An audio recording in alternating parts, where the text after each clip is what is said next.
eye-opening national intelligence report is raising new questions about the existence of extraterrestrial life and our place in the universe. For the first time ever, the government admits it cannot explain more than 140 military sightings of unidentified flying objects. Colorado has a deep history when it comes to the study of UFOs.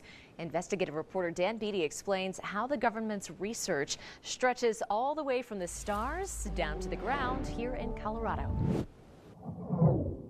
Colorado currently ranks 13th in the country when it comes to UFO sightings. Last year, 128 Colorado sightings were reported to the National UFO Reporting Center.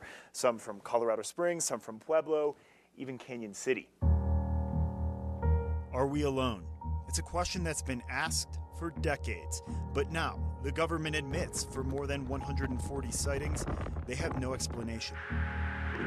Echo 6-1, Tango.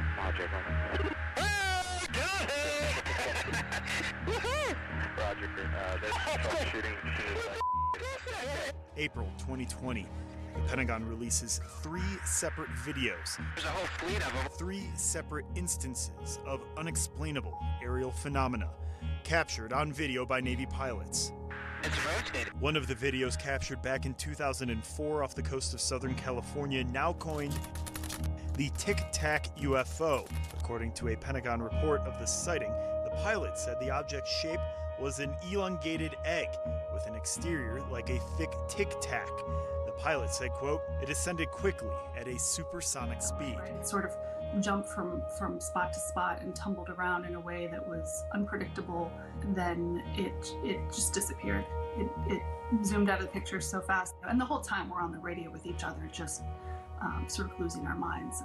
Government agencies like the FAA encourage people to report UFO sightings to the National UFO Reporting Center. Southern Colorado is no stranger to unexplained objects in the sky. Since the organization started gathering the reports in 1995, Colorado Springs has had 270 reported UFO sightings, while Pueblo and Pueblo West share a combined 106. The UFO Reporting Center tells 13 Investigates they're unaware of any follow-up investigations into any of these reported sightings. Look up. That's all you got to do is look up. Judy Messaline is the owner of Colorado's UFO Watchtower in the small town of Hooper, 3 hours southwest of Colorado Springs. It's an area where UFO sightings commonly find themselves in the local paper. Judy says UFO enthusiasts pilgrimage from all over the world to her tower to quench their curiosity. They want to see something. Some do, some don't. We've had 282 sightings from here, and see, they're all in this book. Some people even got pictures. Judy is not searching just for UFOs, but answers, and she's not alone. On June 25th of this year, the Office of the Director of National Intelligence released a 9-page report to Congress encompassing 144 incidents of unidentified aerial phenomena from 2004 to 2021. Many of these incidents were spotted by Navy personnel. The report says these objects lack a single explanation, but a number of them displayed unusual flight characteristics, demonstrate advanced technology, and may pose a threat to national security.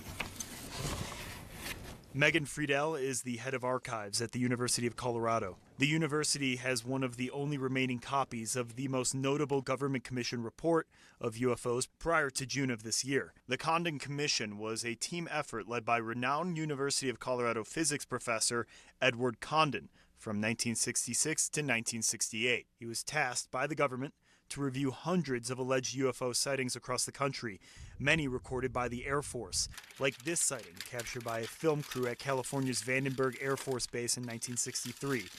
Reports of a bright star-like object passing a missile. By the 60s, the government, as well as members of the public, started asking whether it was worth funding this research. Here, we know the government's been doing this for so long.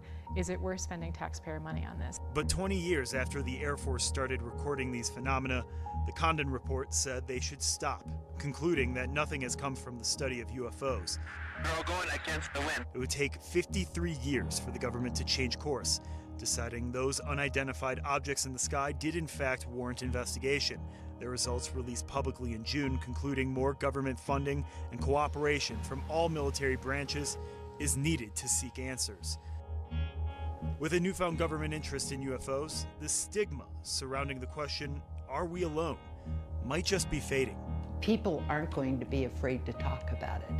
Before, they were afraid to talk about it because they didn't want to be made fun of. Just keep an open mind and look up at that sky. It's amazing what you'll see. Dan Beatty, 13 Investigates.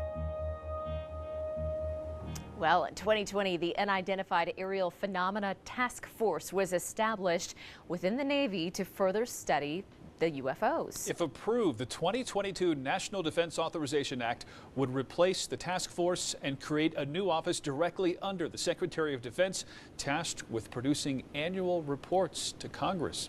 Kind of scared of what they may find.